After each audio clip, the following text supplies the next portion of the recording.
Mi nombre es Héctor Salgado. Tengo 72 años ya. Lo que le voy a contar es una historia de lo que sucede cuando uno cree que lo tiene todo controlado, que ha asegurado la vida, y de repente el cimiento se parte por la mitad. Y se parte no por un terremoto o una enfermedad, sino por la mano de la persona que uno juró proteger. Yo fui un obrero textil. Trabajé en la misma fábrica por 40 años. 40 años oliendo a algodón y a aceite de maquinaria. El ruido constante de los telares. El pago constante. El trabajo era duro, pero me dio lo que se llama tranquilidad. Construí mi casa ladrillo a ladrillo. 2 pisos, no por lujo o vanidad, sino por la tranquilidad de saber que mis hijos siempre tendrían un techo, una base firme que yo no tuve. Yo veía esa casa y veía mi espalda, mis manos, el sudor de toda una vida. Era mi herencia silenciosa, la prueba de que el trabajo honesto sí sirve. Pero esa casa se convirtió en el centro de su plan, y luego, en la pared de mi propio infierno. Pero antes de seguir con mi historia, te pido un favor. Este canal está a punto de alcanzar los 50.000 suscriptores. Ayúdanos a llegar a esa meta. Dale like a este video, suscríbete al canal y comenta desde dónde me estás viendo. Tu apoyo es muy importante. Pasé 12 años encerrado, y la razón por la que estuve allí fue porque mi propio hijo, Luciano, decidió que yo estorbaba en su camino. Decidió que la vida que yo le había dado era insuficiente, y que la única manera de avanzar era pasando por encima de mí. Lo que vino después no fue un simple malentendido familiar o una discusión por dinero. Fue una traición calculada y metódica que me costó todo. Y lo que más me duele de todo esto es que no me pude defender a tiempo. Estaba tan ciego con la idea de que la familia es sagrada, que no vi el cuchillo hasta que ya estaba girando en mi espalda. Luciano tenía 19 años cuando regresó de la universidad por las vacaciones. Estaba estudiando algo de administración. Muy moderno, muy de negocios, decía él. Regresó con su novia, Ivana Correa. Ella era una muchacha alta, de mirada dura. Yo noté el cambio de inmediato. Luciano ya no era el muchacho que se sentaba a la mesa a hablar de fútbol. Ahora era un joven impaciente, que hablaba de capitales, de oportunidades, de gente que hacía dinero de verdad. La presencia de Ivana en esas vacaciones de invierno cambió la atmósfera de la casa. Mi esposa, Marina, siempre fue el amortiguador. Ella intentaba mantener la paz, pero la presencia de ellos dos juntos era como una pared de silencio y exclusión. Yo me sentaba a ver las noticias después de cenar, una costumbre de décadas, y ellos subían el volumen de la música en el cuarto de arriba hasta que vibraba la losa del techo. Yo no decía nada, solo bajaba la cabeza y me ponía los audífonos.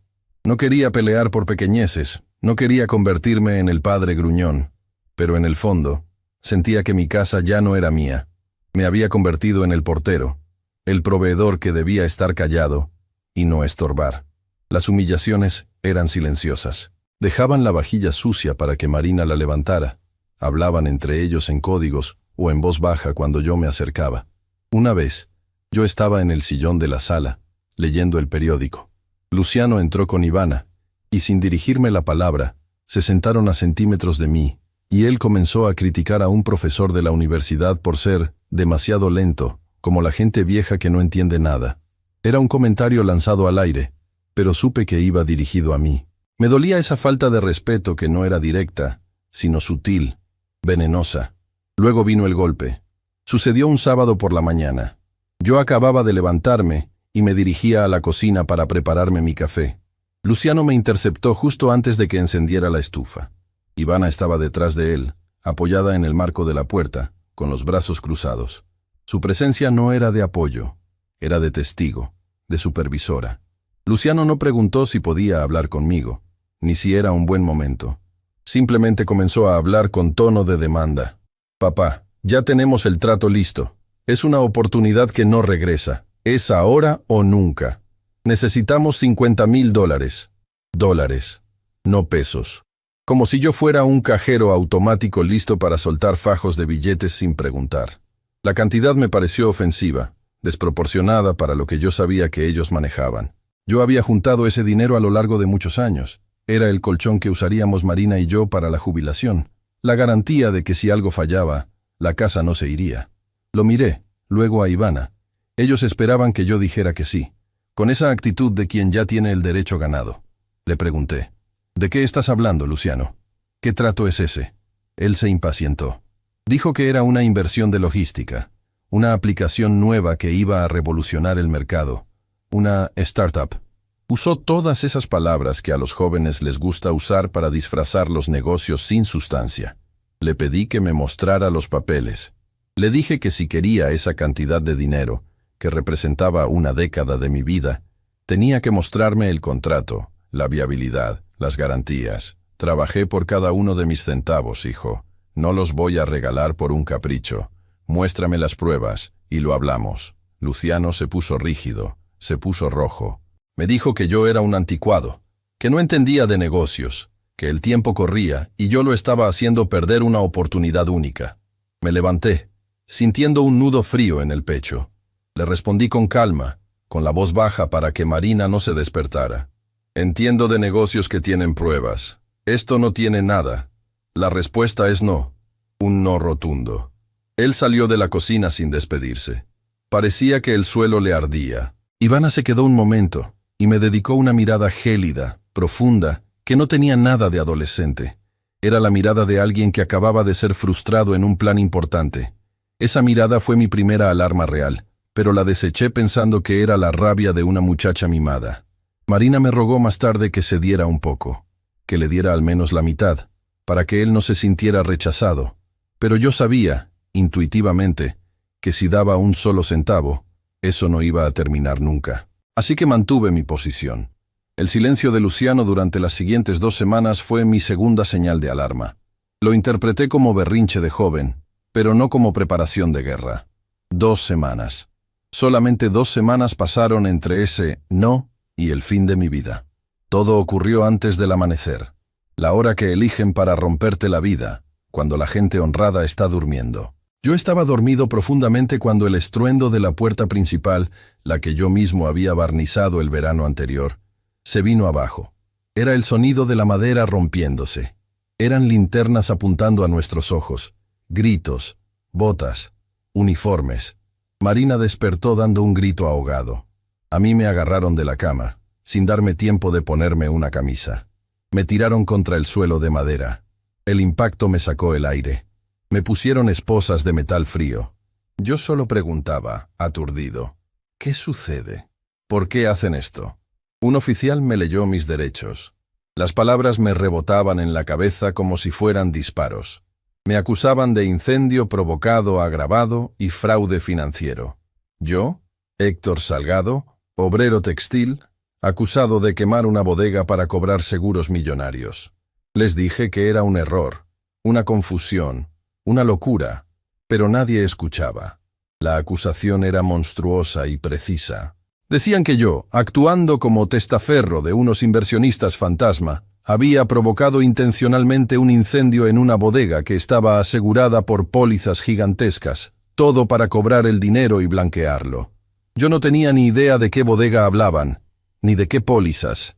Mis únicas pólizas eran las del seguro de vida que dejé para Marina.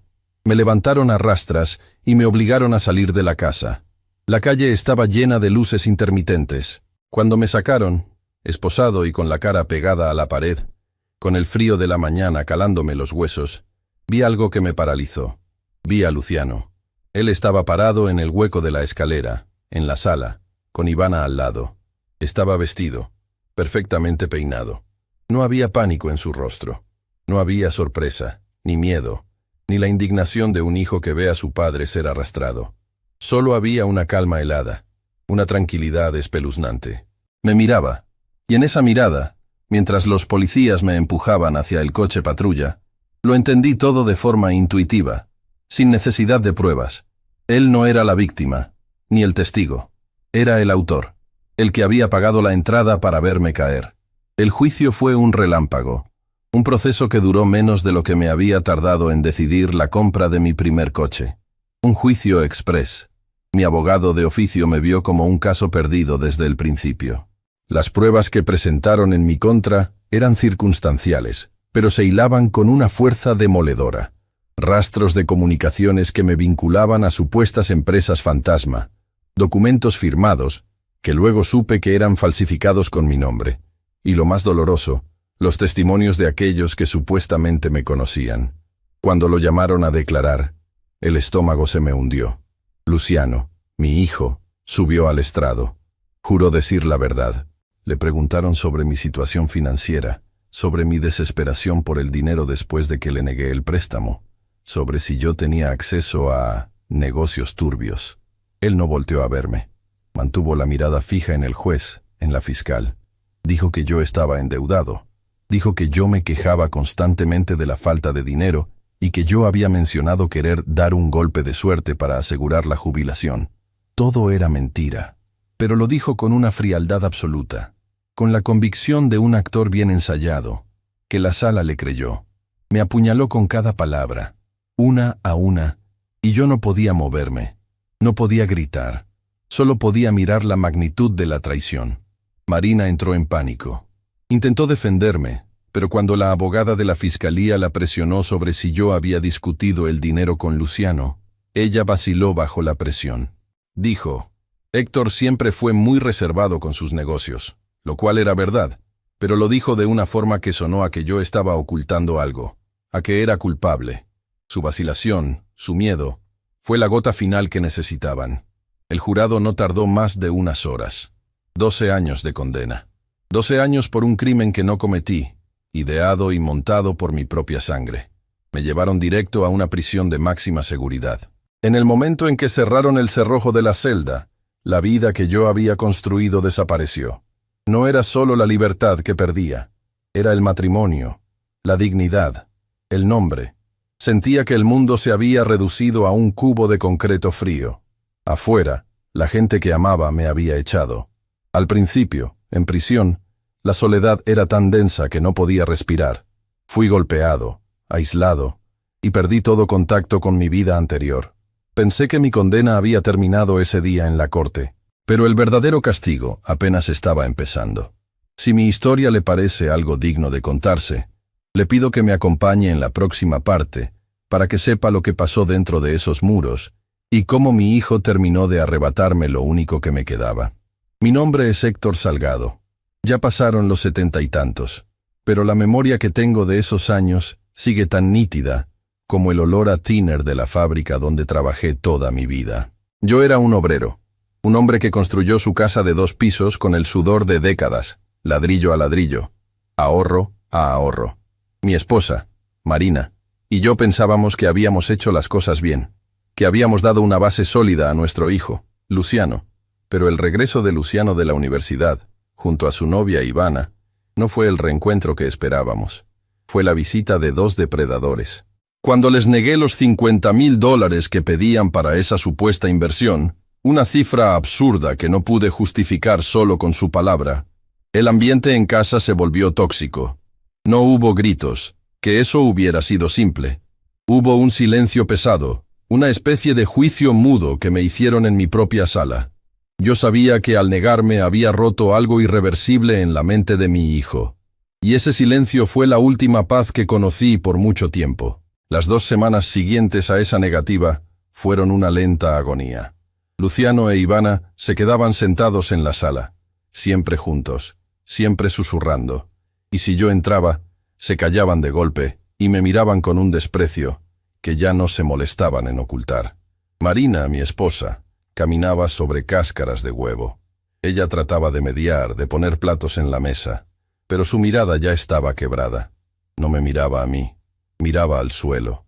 Ella percibía la oscuridad que se había instalado, pero era incapaz de nombrar el miedo. Yo le dije una noche, cuando estábamos solos en la cama, que si ellos seguían así, tendrían que irse. Marina solo me tomó la mano y la soltó rápido. No dijo nada. Esa fue su forma silenciosa de decirme que ya no tenía el control, que Luciano había crecido, sí, pero solo para volverse una amenaza sofisticada. La mañana en que me arrestaron fue brutal. No fue una llamada. Fue un golpe en la puerta antes del amanecer. La hora que eligen para que no haya testigos y para que la humillación sea máxima. Eran varios hombres, uniformes, y la luz de las linternas en mi cara. Yo acababa de levantarme para tomar un café. Luciano e Ivana estaban despiertos, sentados en el sofá con mantas, como si ya supieran qué iba a pasar. Lo recuerdo perfectamente. Luciano no se levantó. Solo me miró pasar esposado. No había sorpresa. No había pánico. Solo una curiosidad fría, como si estuviera viendo un documental. Cuando me leyeron los cargos, el mundo se puso rancio. Me acusaron de incendio provocado agravado y fraude financiero. Supuestamente, yo había incendiado una bodega asegurada para cobrar pólizas millonarias. Yo era un obrero textil, don Héctor Salgado, que apenas manejaba la cuenta de la fábrica. ¿Fraude millonario? Era una estupidez, pero una estupidez con un aparato legal detrás que lo hacía sonar real. El golpe más fuerte no fue la acusación en sí, sino saber que la denuncia había sido estructurada con detalles precisos. Alguien había invertido tiempo en tejer esa mentira con hilos que parecían verdad. La prisión preventiva fue el purgatorio. Pasé por interrogatorios donde se me trataba como un criminal de carrera, un maestro del engaño. Mi defensor de oficio era joven, saturado de trabajo, y apenas podía entender la complejidad del supuesto fraude. Intenté explicarle el contexto familiar, la negativa de dinero, el descontento de mi hijo. El abogado solo tomaba notas vagas y repetía: «Señor Salgado, concéntrese en la evidencia del incendio, no en problemas domésticos». Nadie quería ver la conexión entre un hijo despechado y un delito financiero. Era demasiado simple, y a la vez, demasiado cruel para que el sistema lo aceptara. El juicio fue un relámpago. Fue rápido, sin pausas. Parecía que ya estaba decidido antes de que yo me sentara. Yo no entendía de leyes, pero sentía la prisa del juez, la condescendencia del fiscal.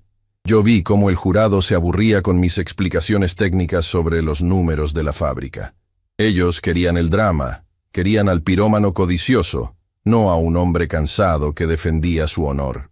Luego vino el momento clave, el momento que quemó todo lo que yo creía ser mi vida. Subió Luciano al estrado. Mi hijo, mi propia sangre. Vestía bien, se veía seguro. Declaró con una frialdad que aún me despierta a medianoche. Dijo que yo estaba desesperado por dinero, que la bodega era una inversión ruinosa que había intentado rescatar con esa póliza. Lo más doloroso fue cuando dijo que había sospechado de mí por mi comportamiento errático y que por eso había cooperado con las autoridades.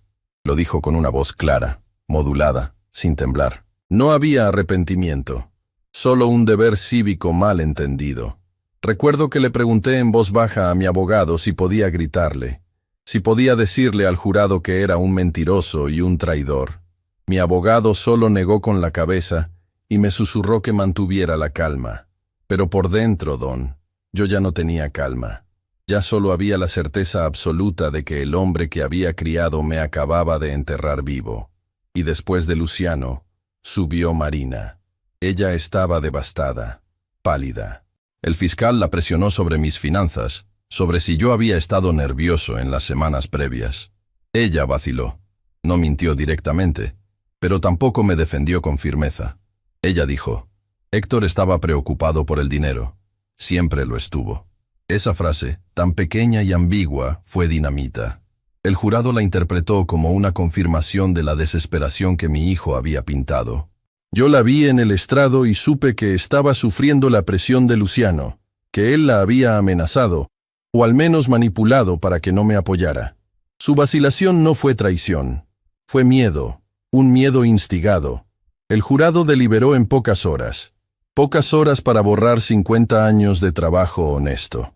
Cuando el juez Benjamín Lira pronunció la sentencia, 12 años en prisión de máxima seguridad, no sentí la rabia que deberían haber sentido. Sentí un vacío profundo, la realización de que mi vida había terminado por la ambición de un muchacho. La entrada a la prisión fue la bienvenida al infierno.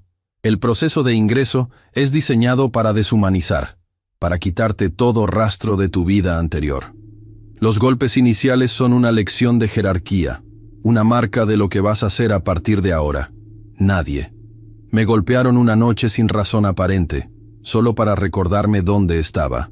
Pasé los primeros meses en un aislamiento casi total, sumido en el concreto frío y el olor a humedad y óxido. La única forma de sobrevivir ahí es volverte invisible, no reaccionar, guardar cada ofensa y cada humillación dentro de ti. donde nadie más pueda tocarla. Mi única conexión con el exterior, al principio, era Marina, con visitas espaciadas. Ella venía, me traía algo de comer que no me dejaban pasar, y llorábamos en silencio a través del cristal sucio. Yo sabía que esas visitas la estaban matando. El viaje, la humillación de la requisa, la vergüenza social. Entonces, un día, ella dejó de venir. Un mes después, llegó el sobre. Era la demanda de divorcio. Yo sabía que no había sido su idea. Cuando pude hablar con ella por teléfono, su voz era un hilo frágil. «Héctor», me dijo, «Luciano dice que no tiene sentido que sigas atado a esto, que él me va a ayudar a empezar de nuevo». Yo sabía lo que significaba ayudar a empezar de nuevo. La coacción. Mi hijo le estaba diciendo que, si se divorciaba de mí, él la protegería y le daría dinero. Luciano quería borrar cualquier rastro de mi existencia para poder moverse libremente con el capital que supuestamente yo había robado y que él estaba a punto de reclamar. Le dije, «Marina, haz lo que tengas que hacer para estar a salvo». Yo entiendo. Fue la decisión más difícil y silenciosa de mi vida. Perder a mi esposa en esas circunstancias, sabiendo que no era por falta de amor, sino por el terror que Luciano ejercía sobre ella, fue una fractura permanente en mi espíritu. Me divorcié a la distancia, firmando unos papeles que legitimaban la mentira de mi hijo. Me quedé solo, absolutamente solo dentro de esas 4 paredes de hormigón. El tiempo en prisión es una sustancia viscosa, se arrastra. Afortunadamente, no estaba del todo desamparado. Al poco tiempo me asignaron un compañero de celda que se convirtió en mi único refugio, Raúl Pineda. Raúl era un hombre callado, robusto, cumpliendo una sentencia por algo que nunca me explicó a fondo, pero que no tenía nada que ver con violencia gratuita. Él era un observador silencioso, y entendió mi historia sin que yo tuviera que contarla por completo. Fue Raúl quien me enseñó las reglas del confinamiento, la importancia de no deberle nada a nadie y de mantener la mente ocupada. En ese tiempo, los rumores sobre el mundo exterior empezaron a filtrarse. Un día, a través de Raúl, supe que la casa, nuestra casa de 2 pisos, la que yo había levantado, había sido vendida. Había cambiado de dueño de la noche a la mañana. Y el rumor más hiriente. Luciano e Ivana se habían mudado a una colonia nueva, pagando una casa en efectivo. El dinero de la supuesta póliza, el dinero por el que me habían acusado, no había ido a saldar deudas ni a invertir. Había ido a comprar una vida nueva para mi traidor. Ahí, en el aislamiento y el despojo total, se confirmó lo que yo ya sabía. Todo había sido una conspiración perfectamente orquestada para quedarse con mi capital y mi vida. Yo no era un incendiario. Era un obstáculo financiero que mi propio hijo había decidido eliminar. Yo me dediqué a observar, a respirar profundo y a almacenar esa información. No reaccioné. Simplemente guardé el dolor y la certeza de la injusticia. Sabía que, si iba a sobrevivir los 12 años, tendría que convertirme en un estratega, no en una víctima lamentándose. Y mi estrategia no requería gritos ni fuerza física. Requería paciencia y la verdad. Si le interesa saber cómo un hombre en prisión puede desmantelar una conspiración familiar de 12 años y exponer la verdad, lo invito a quedarse para la siguiente parte de esta historia.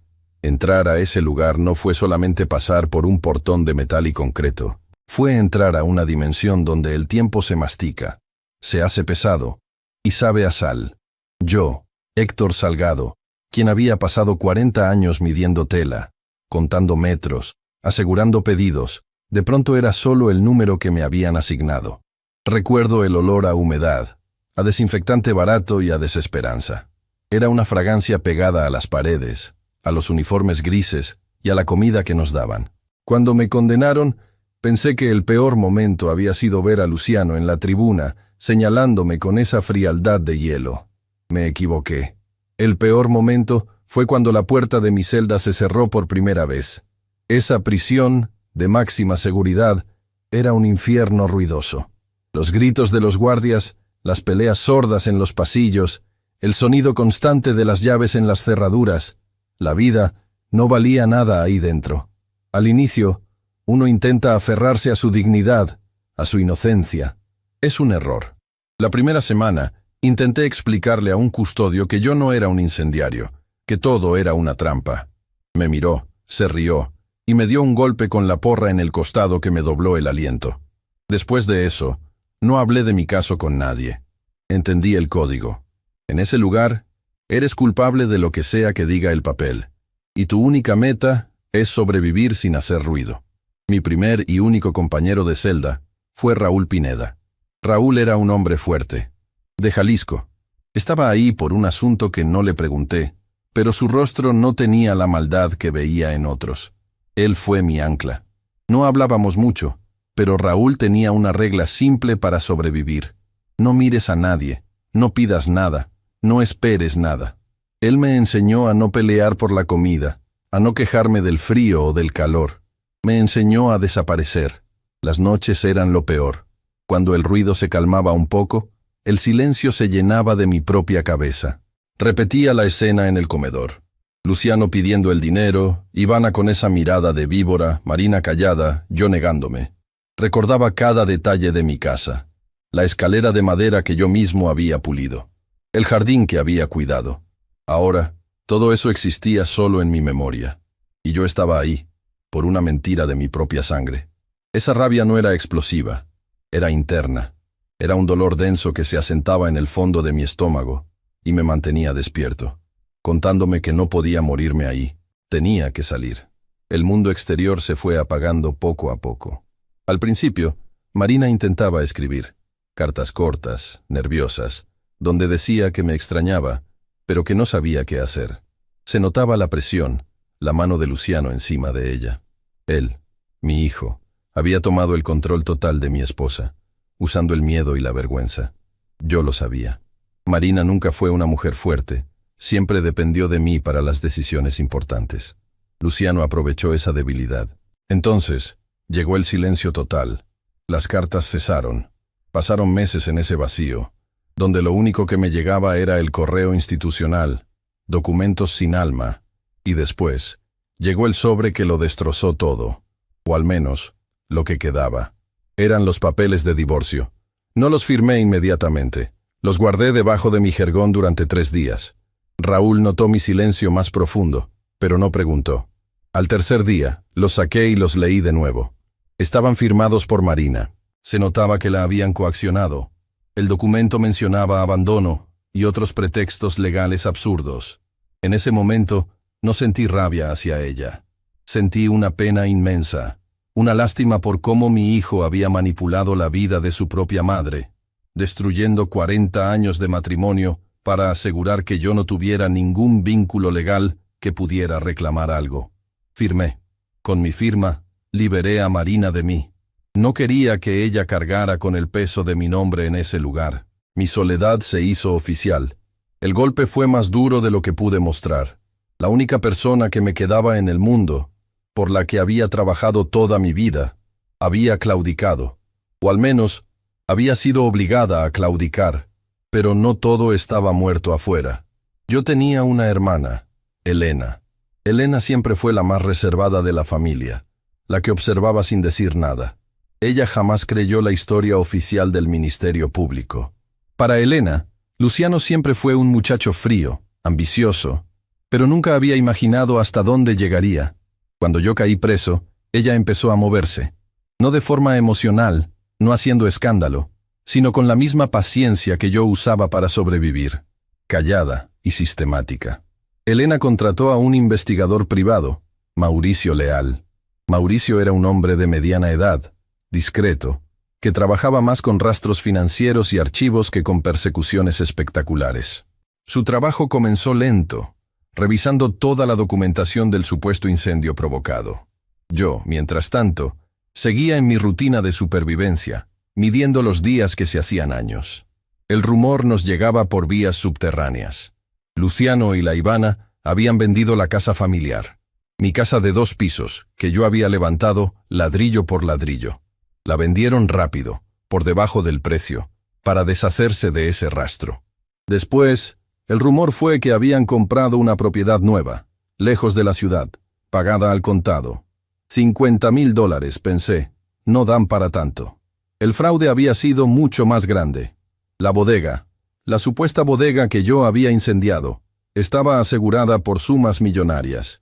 El plan no era conseguir el dinero de la universidad, era hundirme y robar el seguro. Las visitas de Elena eran raras, siempre supervisadas y tensas. Ella no podía hablarme de la investigación, pero sus ojos me decían que estaba trabajando. Una vez, en un susurro mientras el guardia cambiaba de posición, me dijo una sola palabra: rastros. Solo eso. Entendí que estaba detrás del dinero. Mauricio Leal siguió ese rastro. Lo que él encontró no estaba en los documentos del tribunal, sino en los vacíos. El seguro había pagado la póliza millonaria muy rápido, demasiado rápido. El peritaje oficial, el que me condenó, había sido superficial. Empezó a buscar a los contactos de Luciano en la universidad, la gente que había estado cerca de la pareja justo antes del supuesto incendio. Así, encontró a Paula Ríos. Paula Ríos era excompañera de universidad de Luciano e Ivana. Ella no era una criminal, solo una chica que había estado en el lugar y momento equivocados. Mauricio Leal la localizó y, después de mucha insistencia, ella aceptó hablar. Su testimonio fue la primera fisura real en el muro de mentiras que mi hijo había construido. Paula relató que, semanas antes de que todo explotara, en una reunión social de la universidad, Luciano estaba bebiendo. Él y Ivana se habían apartado un momento para hablar, pero no lo suficientemente lejos. Paula escuchó la conversación, fragmentos arrogantes, como si fueran la pareja más inteligente del mundo. Luciano, con esa soberbia juvenil, estaba explicando que su padre no les daría el dinero por las buenas. Dijo que el viejo era demasiado tacaño y que no creía en su inversión. Ivana sugirió algo extremo, pero Luciano la detuvo. Lo que Paula escuchó después fue escalofriante. Luciano dijo: no se trata de los 50.000, se trata de todo. El viejo tiene asegurada esa bodega por más de 1 millón. Solo necesitamos que parezca desesperado por dinero, que intentó quemar la bodega para cobrar el seguro y falló. Por eso pedimos el dinero, para darle un motivo. Paula no entendió la gravedad en ese momento. Pensó que era una broma pesada de Luciano, una fantasía de borracho. Pero cuando vio mi arresto en las noticias, supo que había escuchado el plan real. Luciano no solo me acusó falsamente de incendio provocado. El pedido inicial de dinero había sido la coartada perfecta, la prueba del móvil para el fraude millonario. Yo me negué al dinero, lo que a los ojos del jurado me hacía parecer más culpable. El padre desesperado que, al no conseguir efectivo fácil de su hijo, recurría al crimen. Cuando Elena pudo transmitirme esta información, codificada en un mensaje indirecto sobre la verdad de la compañera de clase, sentí un frío recorrer mi espalda. No era la inocencia que me importaba. Yo ya sabía que era inocente. Era la confirmación de la magnitud del crimen, la profundidad de la planificación. No fue un acto impulsivo de un muchacho. Fue una conspiración fríamente calculada para encarcelarme por 12 años y robar toda mi vida económica. A partir de ese día, mi vida en prisión cambió. Ya no solo se trataba de sobrevivir, ahora se trataba de esperar el momento justo. Me quedaban muchos años por delante, pero ahora yo tenía información que mi hijo no sabía que yo tenía. Él creía que yo estaba quebrado, solo y hundido en el concreto. No sabía que afuera, Elena y Mauricio Leal estaban tejiendo la red de vuelta, uniendo los rastros financieros con el testimonio de Paula Ríos. Mi hermana se movía con cautela. Ella sabía que, si Luciano se enteraba de que había una investigación, podría desaparecer o destruir la evidencia restante. El plan era no confrontar, no hacer ruido. Acumular la evidencia suficiente, sólida e irrefutable, para que la fiscalía tuviera que reabrir el caso por peso de la prueba, no por un simple recurso de apelación. Dentro de mi celda, yo esperaba. Me concentré en la rutina, en el trabajo miserable que nos asignaban, en el silencio. Yo era un fantasma que contaba los días, no para salir, sino para ver el momento en que mi verdad, la verdad silenciosa de mis 12 años robados, se impondría sobre la mentira que me había condenado. La espera era una tortura, pero la certeza de que mi hijo no se saldría con la suya me daba una fuerza que el concreto no podía aplastar. Tenía que mantenerme vivo y cuerdo, porque la justicia no llegaría por sí sola. Tendría que estar ahí para recibirla. La condena era larga y el tiempo se arrastraba, pero yo sabía que cada día que Luciano pasaba libre era un día más que la verdad se acercaba a él. La red estaba lista. Solo faltaba el momento de tensarla por completo. Si esta historia les ha tocado, les pido que compartan este testimonio. Es importante que se conozca el poder silencioso de la verdad. Soy Héctor Salgado. Tengo cerca de 65 años. La vida que recuperé después de 12 años era una vida prestada, ajena. Salí de esa celda de máxima seguridad con un solo objetivo, que no era venganza violenta, sino un tipo de justicia que opera en el silencio de los hechos probados. Mi hijo, Luciano, no solo me robó mi libertad, me robó mi reputación, mi casa, y aunque ya estábamos separados en la práctica, se llevó a Marina. Saber que él había usado ese tiempo para coaccionar a mi esposa y forzar el divorcio, para que legalmente él pudiera acceder a la venta de la casa, eso fue una herida que la cárcel nunca pudo causar. El golpe final fue enterarme, a través de mi hermana Elena, que Marina había fallecido mientras yo aún estaba dentro. Murió creyendo la mentira que su propio hijo había construido. Y eso no se olvida. Cuando salí, no fui a ningún lugar que se sintiera familiar. Elena me había preparado un pequeño departamento, modesto, lejos del barrio donde habíamos levantado la casa de 2 pisos con esfuerzo. El primer año fue un ejercicio constante de contención, de recordarme a mí mismo que ya no estaba en el patio de la prisión, que cada acción ahora tenía consecuencias civiles, no solo físicas. Lo primero que hice fue reunirme con Mauricio Leal. Él fue el investigador que Elena había contratado en secreto desde el inicio, alguien que no creyó el montaje. Mauricio ya tenía un camino andado, había rastreado las migajas financieras. Lo más importante que me mostró fue el rastro de la venta de nuestra casa familiar, la que yo había construido ladrillo a ladrillo. No fue una venta discreta, fue apresurada. Y lo que vino después. Luciano e Ivana, su novia de entonces y cómplice clave, compraron otra propiedad. Una casa nueva en un vecindario más elegante, pagada al contado, en efectivo, poco después de que Marina firmara el divorcio bajo la presión de Luciano. Para Mauricio, ese era el móvil más claro, el dinero. Yo lo sabía, pero verlo impreso en documentos bancarios era otra cosa. No era una simple exigencia de $50,000. Era la ambición de tomar todo el patrimonio. Luciano era el cerebro y el rostro público de la traición, el que testificó en el juicio exprés, el que me miró con esa frialdad de hielo cuando el jurado me declaró culpable. Pero Ivana Correa era el eslabón débil.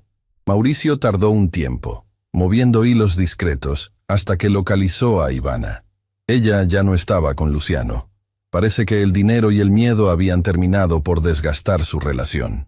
La encontramos en un trabajo temporal, viviendo en un lugar pequeño, lejos de la casa nueva que Luciano había comprado. Mi encuentro con Ivana no fue un enfrentamiento dramático. Fue en un café vacío a mitad de la tarde. Mauricio estaba afuera. Yo entré solo. Ella me vio y palideció, como si viera un fantasma. Yo me senté frente a ella y pedí un café que ni siquiera bebí. Le hablé con la voz que usaba Raúl Pineda, mi compañero de celda, cuando quería imponer calma en una situación peligrosa. Lenta, baja, sin un ápice de ira detectable. 12 años, le dije. 12 años por un incendio que no existió, en una bodega que aseguraron. La aseguradora se dio cuenta de la mentira cuando yo estaba preso, pero no podían hacer nada porque la justicia ya me había condenado. Ella intentó hablar, de excusarse. Dijo, yo no quería, Héctor, fue idea de Luciano. La detuve con un gesto de la mano. Escúcheme bien, Ivana. No estoy aquí para perdonarla ni para golpearla. La venganza no me interesa. Me interesa la verdad. Luciano la usó y la dejó como hizo con mi madre, Marina, y como hizo conmigo. Él no la va a proteger. Si la fiscalía descubre todo y usted no ha hablado, se hundirá con él. Y la pena por perjurio y conspiración es larga. Le ofrecí el camino que Mauricio había trazado. Una confesión detallada, la verdad completa sobre el falso incendio provocado y el móvil de la extorsión inicial. Le aseguramos que si cooperaba, podría obtener una pena muy reducida, incluso suspensión condicional. Ivana rompió a llorar, no por culpa, sino por miedo. Miedo a Luciano y miedo a la cárcel. En ese momento, ella no era más que una joven asustada que había entrado en un juego de adultos ambiciosos. Me dijo lo que necesitaba oír, lo que ya sabíamos, pero necesitábamos grabado. El incendio en la bodega no había sido real. Luciano había inventado el siniestro ante la aseguradora como una forma de presión extrema sobre mí. La idea era extorsionarme para que les diera los $50,000 que pedían, amenazando con que, si no lo hacía, él mismo me denunciaría por fraude y lo haría parecer real. Cuando me negué, Luciano siguió adelante con el montaje, porque ya tenía el objetivo mayor, la casa. La mentira se hizo demasiado grande para pararla. Ella describió cómo Luciano había manipulado documentos y cómo me había señalado con tal convicción en el juicio que ella misma había empezado a dudar de lo que era verdad. Fue una confesión parcial, centrada en salvarse a sí misma, pero suficiente para tener la llave maestra. Con la confesión grabada de Ivana y los rastros financieros, ahora teníamos que mover el aparato legal. Pero un caso cerrado, incluso uno claramente fraudulento, es difícil de reabrir. Necesitábamos visibilidad. Aquí entró Sofía Andrade. Era una periodista de investigación, conocida por su trabajo meticuloso y por no temer a los casos que tocaban fibras sensibles de corrupción judicial. Elena la contactó. Le entregamos el expediente de Mauricio, la confesión de Ivana, la cronología de la venta de la casa, los movimientos bancarios de Luciano. Sofía no era una mujer de gestos grandilocuentes. Leyó todo el expediente en 2 días. Me llamó y me dijo: «Héctor, esto no es solo una injusticia, es una burla al sistema». Ella empezó a trabajar silenciosamente, contactando fuentes en el entorno universitario de Luciano, buscando gente que hubiera estado cerca de él y de Ivana antes de mi arresto. Su investigación no buscaba el drama, buscaba la falla en la narración original. Fue Sofía quien encontró a Paula Ríos. Paula había sido compañera de universidad de Luciano. Ella no era su amiga cercana, pero formaba parte del mismo círculo. Al principio, Paula se negó a hablar por teléfono, por miedo. Mauricio tuvo que ir personalmente a verla, con la mediación de Sofía, asegurándole que estaría protegida legalmente. Cuando Paula finalmente accedió a sentarse con nosotros, su testimonio fue el clavo final en el ataúd de Luciano. Ella recordó una noche, unas semanas antes de que yo fuera arrestado, en la cafetería de la universidad. Luciano e Ivana estaban hablando en voz baja, pero emocionados. Paula nos dijo que Luciano no se estaba quejando de mí, sino alardeando de su plan. Él mencionó que el viejo, yo, era obstinado y que no le daría el dinero, pero que ya tenía el plan B en marcha.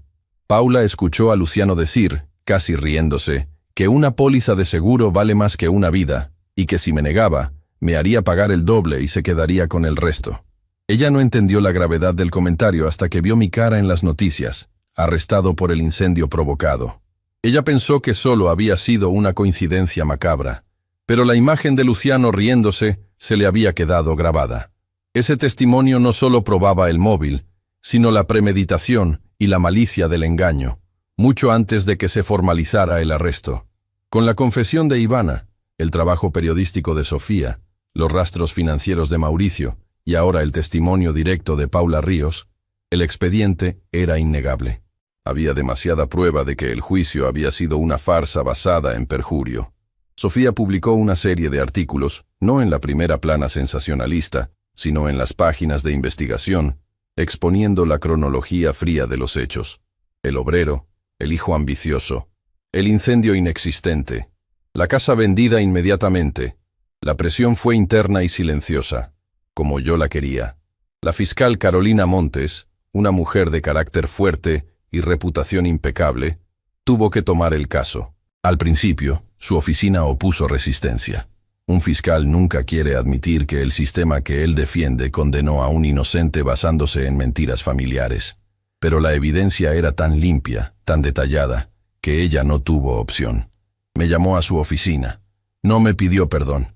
Solo me dijo: «Señor Salgado, la información que usted y su equipo han reunido demuestra, más allá de toda duda razonable, que hubo perjurio agravado y conspiración para llevarlo a prisión. Reabriremos el caso, no solo para anular su condena, sino para procesar a los responsables». Ese día, la carga de 12 años se hizo un poco más ligera. Yo no grité, no salté. Simplemente asentí, sintiendo el peso de la dignidad que se restauraba con cada palabra de esa fiscal. Desde ese momento, todo fue estrategia legal. La fiscalía se movió rápido. El objetivo no era solo anular la condena, sino sentar un precedente. Luciano e Ivana fueron notificados de la reapertura del caso, aunque no se les dio el detalle de las pruebas que teníamos. Queríamos que confiaran en su propia mentira hasta el último momento. Luciano seguía viviendo cómodamente en la casa nueva, creyendo que su padre, el hombre que le había dado todo, estaba neutralizado para siempre. Yo sabía que se acercaba el momento de la audiencia final. La justicia no siempre llega rápido, pero cuando llega, es como un muro de cemento cayendo. Yo estaba listo para ver el rostro de mi hijo cuando la verdad, finalmente, lo golpeara. Esta calma, esta espera, era mi verdadera venganza. No levantar la voz, no gritar, solo presentar los hechos. Si quieres saber cómo reaccionó mi hijo cuando finalmente la justicia lo encaró, te pido que sigas escuchando mi relato. La espera, en mi caso, nunca terminó en la prisión. La espera siguió después, en los pasillos de la justicia, y se hacía más pesada porque ya no dependía de mí, sino de que la verdad pudiera moverse tan rápido como la mentira lo había hecho 12 años atrás. Yo, Héctor Salgado, un hombre que rondaba ya los 65 años, un exobrero textil que había perdido su casa, su esposa y una década de vida por un fuego que nunca encendí, me encontraba sentado en una sala fría, preparando el último acto de mi tragedia personal. Estaba en la oficina de la fiscal Carolina Montes, junto a mi hermana Elena y Mauricio Leal, el investigador que había destapado la cloaca. En el expediente, ahora limpio de polvo y mentiras, se acumulaban las pruebas de la traición, los rastros financieros del desvío, la confesión de Ivana Correa que logramos forzar con la ayuda de Sofía Andrade, la periodista, y el testimonio fundamental de Paula Ríos, la excompañera de mi hijo Luciano, que lo había oído planear el fraude. La fiscal Montes, una mujer de carácter firme y voz grave, me miraba con la misma intensidad que yo la miraba a ella. Ella no sentía lástima, lo cual agradecía. Ella sentía la indignación profesional de un expediente mal cerrado. Me dijo que el juez Benjamín Lira había aceptado reabrir el caso y anular la condena, pero que la audiencia sería una formalidad necesaria para cerrar el círculo, tanto para mí como para el Estado. Se trataba de restaurar mi nombre de forma absoluta, pública. Yo solo asentí. Ya no pedía nada más que eso. El dolor ya no me lo podía quitar nadie, y Marina, mi esposa, ya no regresaría. Pero mi nombre tenía que estar limpio. Llegó el día de la audiencia final. No se parecía en nada al juicio exprés que me metió a la cárcel. Aquella vez fue una cosa rápida, oscura, casi clandestina. Esta vez era oficial, con la prensa afuera y la gravedad que merecía el desmantelamiento de una conspiración. Entré a la sala sin mirar a nadie. Me senté en el lugar que me correspondía, erguido, con las manos juntas sobre el regazo. La sala estaba llena de caras que yo no conocía, pero en la primera fila, al lado del abogado defensor público, estaban Ivana y Luciano. Ver a Luciano me causó un escalofrío que me recorrió la espalda hasta el cuello. Lo vi después de muchos años, no como un padre que mira a su hijo, sino como el hombre que mira a su verdugo. Él ya no era el joven de 19 años, sino un hombre de 30 y tantos, con una expresión dura, pero que ahora se notaba quebradiza. Ivana, a su lado, mantenía la mirada fija en el suelo, pálida. Sabía lo que le esperaba. Ella había aceptado colaborar a cambio de una pena menor. El juez Lira golpeó el mazo. El silencio se hizo total. La fiscal Montes fue la primera en hablar. Su voz llenó la sala con el peso de los hechos. Ella expuso cómo la investigación original, que me había condenado por incendio provocado, agravado y fraude financiero, se basó en pruebas fabricadas y declaraciones coaccionadas, específicamente la de mi esposa Marina y, de manera crucial, la de mi propio hijo. Señor juez, dijo la fiscal, señalando al estrado donde yo estaba, el señor Héctor Salgado pasó 12 años de su vida encarcelado por un crimen orquestado por su círculo familiar más cercano, con el único fin de cobrar una póliza de seguro y despojarlo de sus bienes, incluyendo la venta fraudulenta de la casa que él mismo construyó con décadas de esfuerzo. Luego, entraron los testigos. Ivana subió al estrado. Ella apenas podía hablar. Su testimonio fue frío, procesal, pero cada palabra era una puñalada que confirmaba lo que yo ya sabía en mi corazón. la exigencia de $50,000 para una supuesta inversión, mi negativa, y cómo Luciano, frustrado por el rechazo, había ideado el plan del incendio, simulando la pérdida de una bodega asegurada para incriminarme y luego forzar el traspaso de bienes. Ivana miró a Luciano en un momento, un cruce de miradas fugaz que resumió años de complicidad y resentimiento. Mi hijo, en respuesta, solo apretó la mandíbula. Yo no sentía rabia por Ivana, solo la tristeza del desperdicio humano. Ella estaba rota. El siguiente testimonio importante fue el de Paula Ríos, la compañera de universidad. Ella relató cómo, semanas antes de mi arresto, había escuchado a Luciano e Ivana discutir en voz baja sobre un plan para darle un susto a su padre y cómo necesitaban el dinero antes de que el viejo se diera cuenta de que lo teníamos. Ella fue la que proporcionó los primeros mensajes de texto que mostraban la coordinación del fraude y el momento en que contactaron a una tercera persona para simular el siniestro. Luciano intentó interrumpir varias veces, murmurando algo sobre difamación, pero su abogado lo silenció. Mi hijo, el que había declarado con una frialdad espantosa que yo era un hombre sin escrúpulos que buscaba el dinero fácil, ahora veía su propia frialdad desmoronarse bajo la luz de la verdad. Cuando la fiscal Montes presentó la evidencia financiera, el clímax fue técnico, no emocional. Eran documentos, el rastro de la venta de mi casa, el depósito de la póliza de seguro y la compra en efectivo de una nueva propiedad a nombre de Luciano y de su entonces esposa. El dinero de mi vida, convertido en su comodidad. Todo estaba ahí, numerado y fechado. El juez Lira pidió un receso breve. Cuando regresó, ya no había necesidad de más discusión. El expediente hablaba por sí solo. Tras revisar las nuevas pruebas presentadas por la Fiscalía, incluyendo testimonios directos, evidencia documental de conspiración y rastros financieros incontrovertibles, este tribunal encuentra que la condena impuesta al señor Héctor Salgado, el fecha ficticia de hace 12 años, carece de fundamentos probatorios y se basó en un montaje criminal, comenzó el juez, con una calma que hacía resonar cada palabra. Esperé. Sentí el peso de 12 años flotando en el aire. Por lo tanto, continuó el juez Lira, alzando la voz, se anula por completo la sentencia de 12 años de prisión dictada contra el ciudadano Héctor Salgado. Su nombre queda limpio de toda acusación de incendio provocado y fraude financiero. El Estado reconoce el grave error judicial y la injusticia cometida. No hice ningún gesto. No respiré hondo. Solo sentí un vacío en el pecho que no se llenó de alegría, sino de reconocimiento.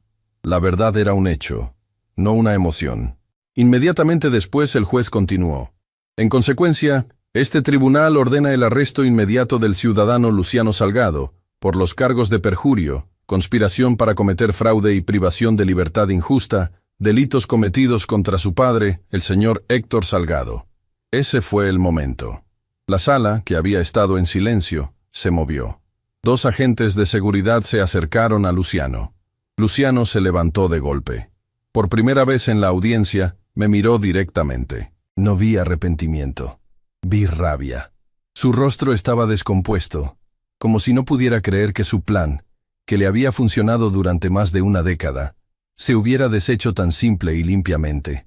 Él gritó algo ininteligible sobre no ser justo, sobre que yo era el culpable de arruinar su vida, la misma mentira con la que había crecido. Los agentes lo sacaron de la sala esposado, forcejeando. Ivana se quedó en su asiento, temblando, sabiendo que su colaboración la había salvado de lo peor, pero no de la vergüenza y la cárcel. Yo solo vi cómo se lo llevaban, el hijo que me había sentenciado, ahora enfrentando la celda que él me había impuesto. No hubo celebración. Al terminar la audiencia, mi hermana Elena me abrazó en silencio. Mauricio Leal me dio un apretón de manos. La fiscal Montes se acercó y me dijo, «Señor Salgado, la justicia tardó, pero llegó». Le di las gracias. No supe qué más decir. El proceso legal continuó. Ivana, por su colaboración, recibió una pena reducida, menos de lo que merecía, pero suficiente para entender la gravedad de sus acciones. Luciano, negándose a cooperar y enfrentando el peso de los nuevos cargos, más la conspiración para encarcelar a un inocente, enfrentaba una pena mucho más larga que la mía. Dejó la audiencia como un hombre perdido, con todo lo que había construido sobre mis cimientos ahora derrumbándose a su alrededor. Se había quedado solo. En las semanas siguientes, tuve que lidiar con la burocracia de la reparación. El Estado me otorgó una compensación económica significativa por los años que pasé injustamente encarcelado. Era una cantidad grande, ridículamente insuficiente para pagar el tiempo perdido, pero necesaria para empezar de nuevo. La primera cosa que hice con ese dinero fue comprar un pequeño mausoleo para Marina. Ella había muerto hacía 3 años, sin saber la verdad, convencida de que su marido era un criminal, coaccionada por su propio hijo para firmar el divorcio. Fui al cementerio. Puse flores frescas. Le conté en voz baja toda la verdad, cada detalle, desde el fraude hasta la sentencia anulada. Marina, le dije, tu esposo era un hombre honesto. Luciano te mintió, y ahora él está pagando el precio. Sentí una paz profunda al honrar su memoria de esa manera, sabiendo que, aunque ella no vivió para verlo, yo había limpiado el honor que él nos había robado. Con el resto del dinero, compré un departamento pequeño, lejos de la ciudad donde me había pasado la vida. Usé una parte para ayudar a Raúl Pineda, mi amigo de la prisión, que saldría en libertad un año después y necesitaría un lugar donde empezar. La lealtad de un desconocido en la celda era un tesoro mucho más grande que el amor que mi sangre me había negado. Mi hermana Elena y yo mantuvimos la relación, una relación silenciosa y de apoyo. Ella había sido el único puente entre mi vida anterior y mi nueva realidad. Me ayudó a adaptarme, a entender el mundo moderno. Yo volví a trabajar ocasionalmente en lo textil, reparando máquinas, sin la ambición de antes, solo por mantenerme ocupado. La gente a veces me pregunta si perdoné a Luciano. Si en algún momento, al verlo esposado, sentí lástima. Yo siempre respondo lo mismo. No. Mi justicia no fue venganza violenta, ni fue una fiesta de celebración. Fue simplemente la verdad. La verdad no pide permiso, la verdad expone. Y la verdad expuso la traición de mi hijo de tal manera que ya no hay forma de volver a la inocencia. Él eligió su camino, la avaricia. Y yo elegí el mío, la dignidad. El Luciano que conocí murió el día que me señaló en el juicio. Y el hombre que fue esposado, el que se quedó solo, es un extraño para mí.